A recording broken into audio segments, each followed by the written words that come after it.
So here we have Overwatch 2's first new hero, Sojourn. We've got some gameplay from J3 here. We see the railgun being used during the ult. We see a nice power slide there.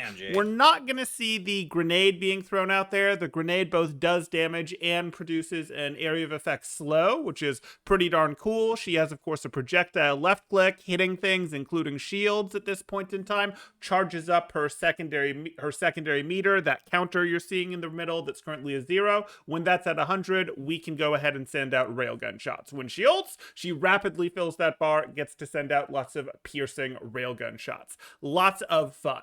As we move on from our new hero to changed heroes, well, the first rework we have to talk about is Sombra, and Sombra's got some fun stuff that can happen here. You'll notice that right there was hacking while in stealth. Not the most wild thing, well, it is kind of the most wild thing in the world in Overwatch 1. Still stealth, the hack is done, still in stealth here, so able to get that off. Now, in paying for being able to get hacks off while stealth, we're now looking at the cast time of hack being increased from 0.65 to 0.85 seconds. And if you do get interrupted while going for that hack, it is going on the full regular cooldown there, not the abbreviated cooldown that you may be used to from Overwatch 1. Hack also is in a situation where it now only locks health packs to your team and fast regenerating for 30 seconds instead of the full minute that it has in the past. Other changes we're seeing for Sombra is, of course, that hack now only silences for 1 second and then increases damage received from Sombra on the hacked target by 40% for the rest of what we'd consider the standard duration there. EMP applies that same hack effect, 1 second of silence, and then 40% increased damage for the rest of the duration, as well as taking away 40% of any target that is hit by its health there. So that's a bit of a change. Will still destroy shields, Rhine shields, things like that, but will not just automatically take a bunch of Zenyatta health, Zarya health away, that sort of thing. So it gets rid of barriers if they're deployed, does not get rid of shield health, unless it's part of that 40% that we're looking at there. From there, we go on to our, what I would consider the third real hero rework here, and that is going to be Bastion. If we take a look at Bastion, we're going to get to see something fun, which is his tank mode. You see that tank mode? It's doing pretty good damage. Not quite as good as turret form would have in the past, but you get infinite ammo while you're in this tank mode here.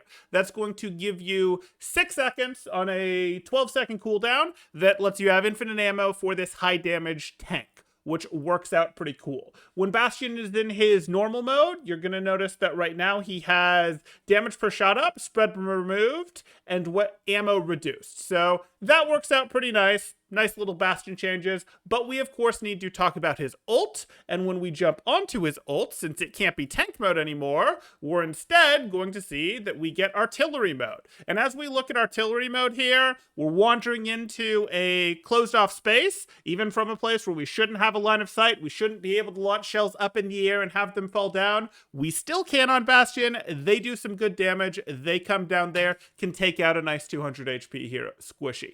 Next, we have his sticky bomb. He can send out a sticky bomb. He is able to rocket jump with that. That's going to open up some new paths for him to go, hey, maybe my team is pushing you from this direction. Enemy team is right here. Maybe there's some sort of wall right here. And Bastion is able to rocket jump himself behind, surprise people with lurking Bastion style in tank mode, and take people out with that power spike that is tank mode. We'll have to see what happens. May not be such a bottom tier character anymore. And now we don't really have what I would consider any more reworks from here, but Cassidy did trade one of his abilities out. Since they are getting rid of hard CC on non-tanks, we are now looking at Cassidy, who had to lose flashbang for something else. And wait, what just happened there?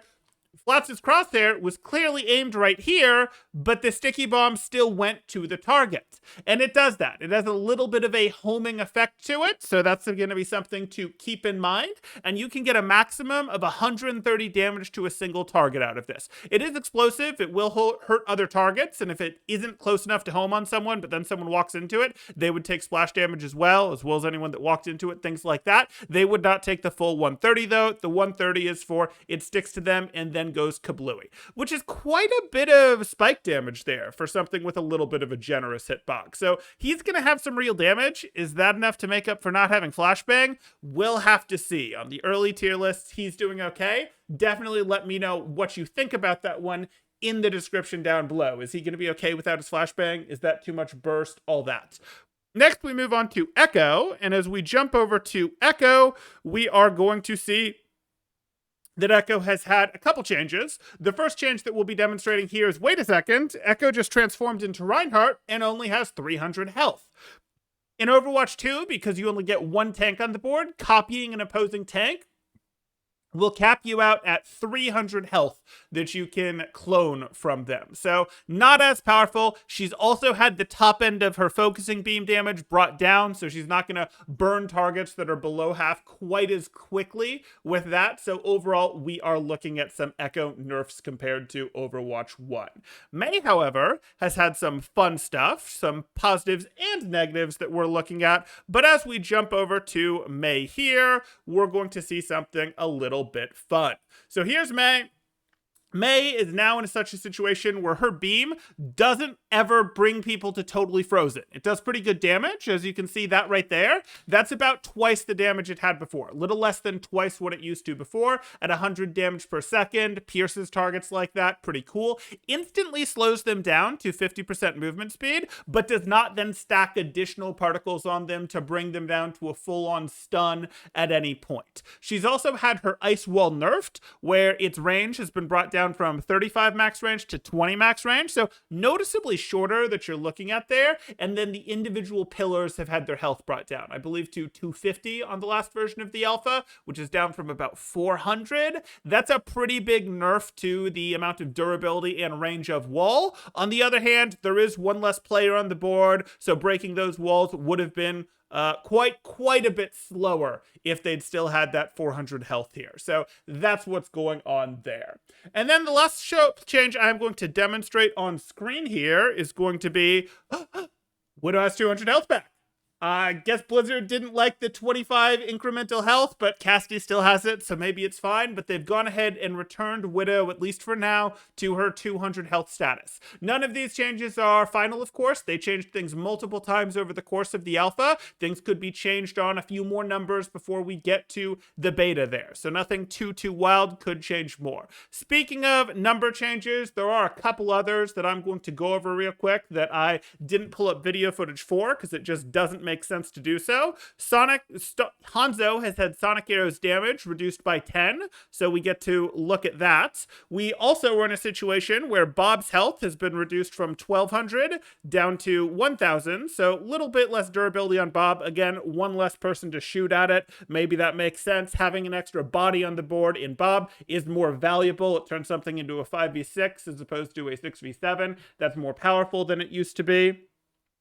Tracer's damage has been nerfed. That's pretty famous at this point. Reaper's damage and spread have also been nerfed. Both of these may have been in result, especially in Reaper's case, to armor being changed. There was a global armor change. It is now a flat 30% damage reduction, as opposed to trying to reduce 50% of damage, but capping out at a maximum of 5 reduced per instance. Now it's just clean. It's going to reduce 30% from any hit until all of the armor is gone, which is a change. It makes it more effective against big hits, less effective against little hits like Tracer and Reaper used to deal, which were many pellets or hit rapidly, that sort of thing. Lastly, Junkrat. Junkrat has his trap. It is no longer a hard route. It is instead a slow. Slows people by 65%, but if they're able to take a step or two and get out of that bear claw that's biting down on their leg, if they're able to just take a step or two away before they've walked too much into it, get out of its range, it will snap, and then they have regular movement back again. So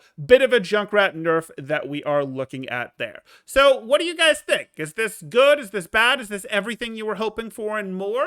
Definitely let me know. Are you looking forward to Sojourn? Do you think the reworks are really cool? Is Cassidy going to be okay with that change? I think we've got some real questions here. Do some heroes like Junkrat need some love where that's just worse? That's not very good on a hero that already wasn't top tier. Let me know what you think in the comments down below. If you're looking to see more Overwatch 2 content, I'm going to continue to be covering that, so please consider dropping a like, subscribe to see more of it, and I hope to see you next time. Thanks. Temporal out.